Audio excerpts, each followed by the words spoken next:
Ժողովուրդ ջան, ինչպես դուք, այնպես էլ ես հունիսի 7-ը ծանր օր եմ համարում, որովհետև մենք տեսանք բազմաթիվ ընտրական խախտումներ,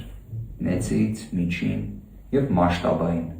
Մենք տեսանք, թե ինչպես կարող է գործադիր իշխանության ղեկավարը ընտրական գործընթացի ամենասկզբնական փուլում, երբ նոր հաշվարկն է տեղի ունենում կենտրոնական ընտրական հանձնաժողովի կողմից, հայտարարի արդեն իբրև արդյունքները ընտրության, իբրև արդյունքները քվեարկության։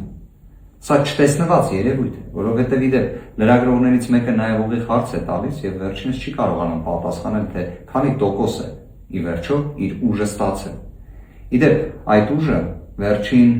8 տարվա ընթացքում առաջին անգամ այլևս չունի մեր հասարակության 50%-ի վստահությունը։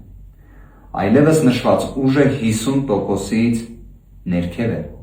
իր աջակցության մասով։ Ժողովուրդ ջան, իրապես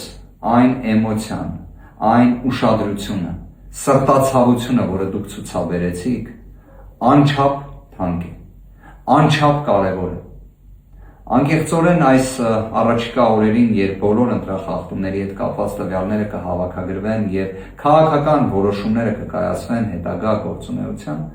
խնդրելու եմ ձեզ միշտ առաջնորդվել դրականի կանխավարկածով։ Չնայած դա մեր իրականության մեջ շատ դժվար է, բայց մեր ազգի պատմությունը ինչով է չէ հետաքրքիր,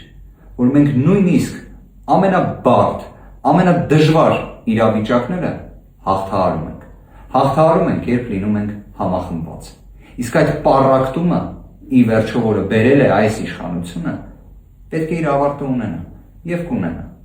Համոզված եմ դրանում։ Ձեզ լավ տրամադրություն, Աստված պահապան, ևս մեկ անգամ չափազանց շնորհակալ եմ ժողովուրդ ջան։